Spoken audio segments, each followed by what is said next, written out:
All right, so today we're going to be looking at ion formation. Essentially, what do these atoms do to get a full, complete outer or valence shell? First thing we do is, if you notice, I very sloppily put this kind of black line in here. Might want to make sure that black line is on your periodic table as well. Really, what that line tells us is we have metals over on the left side of the line, non-metals over on the right side of the line. Why this is important? Your nonmetals tend to form negative ions. Your metals tend to form positive ions. Just to kind of give us our first little shortcut, our first little break there. All right, so now I can start looking at, electron dot diagrams, that kind of thing. So let's start looking at sodium. Sodium, it's right here. It's in row 3. Right, we got 2 electrons first shell, 8 electrons in the second shell, 1 in that last shell. So in this kind of configuration here, sodium looks like 11 protons. I don't care about the neutrons for this, and we have 11 electrons. All right, so now the big question is that I'm going to ask is what charge are protons? They're positive. What charge are electrons? They're negative. So if I have 11 positive protons, 11 negative electrons, my charge is 0. However, sodium isn't really happy like this. That 1 electron out here in that last shell really does not want to be by itself. In fact, it doesn't want to be there at all. So sodium can get rid of that electron. Okay, so instead it'll look like, let me grab my eraser here. Let's do that. And we'll make it a little bit bigger for this. All right, so when sodium gets rid of that last electron, it looks like this now. Well, there we go. So now it has a full outer shell. It has an outer shell with 8 electrons in it now. Whenever we go to figure out what these things are going to do to form ions, there's 2 questions we always ask. Is it closer to 0 or is it closer to 8? In this case, 1 outer shell electron, that's closer to 0, so it'll get rid of that 1 electron.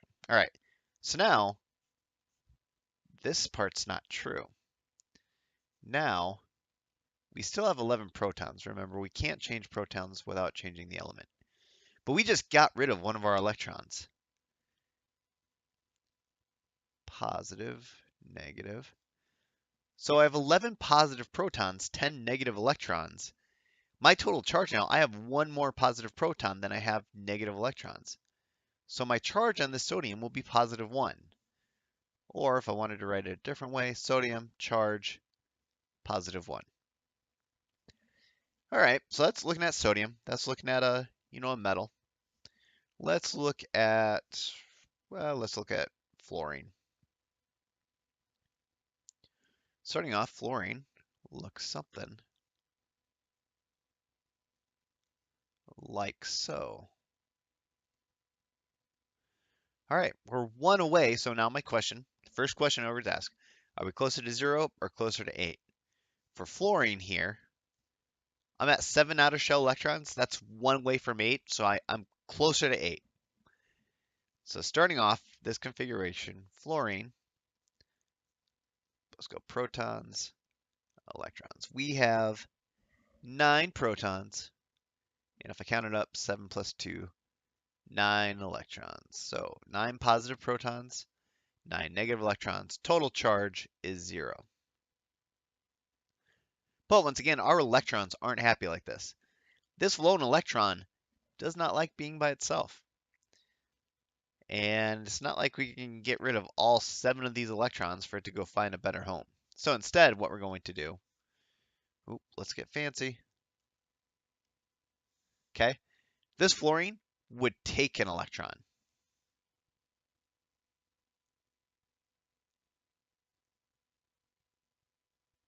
All right, so if I'm going to take an electron, that electron, you may be wondering, well, where's the electron come from? essentially it's coming from other things that are giving them up as well. A lot of the times these things are paired together, but for the most part we just say it just grabs an electron from the surroundings, okay?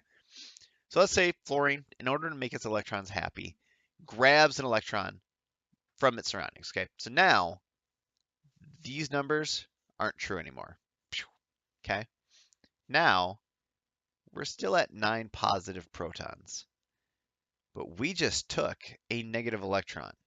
So now if we count it up, 2 plus 8, we're at 10 negative electrons. So now my charge is 9 positive protons, 10 negative electrons, should be -1.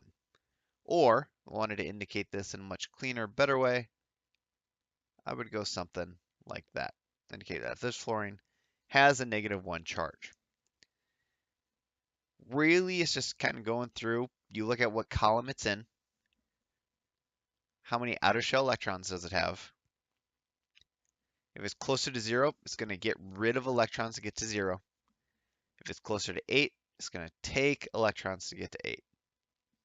There are some exceptions to these rules, notably tin, lead, and thallium, indium as well. These are metals that have, like tin and lead, have 4 outer shell electrons. These guys will typically form positive electrons. Germanium, silicon won't. Carbon really, really likes to stay neutral. All right, should we go through one more example maybe? All right. All right, so this works for any of the elements we're looking at. If we're looking at a d orbital electron, remember all of these guys, with some crazy exceptions, have only the 2 outer shell electrons. So these guys will typically form positive 2. But like all good things in science, there are some exceptions to the rule. But let's look at something pretty big. Let's look at, oh, we can look at bromine. For bromine, no, not bromine. That's too boring. We already did one like bromine. Let's do phosphorus. All right, I don't even have to worry about the inner shells at all. I'm just going to look at what column it's in. If I count it up, 1, 2, jump across, 3, 4, 5. Phosphorus is in 5, so let's go 1, 2, 3, 4, and 5. All right, so looking at phosphorus now, I have 1 pair of electrons, 3 unpaired electrons. So now my question, am I closer to 0 or am I closer to 8? 5 is 5 away from 0 or 3 away from 8 is closer to 8. And what we're going to find is that this, let's go right there. This phosphorus is actually going to take 3 electrons from its surroundings. Let's just go there. All right, so starting off, phosphorus had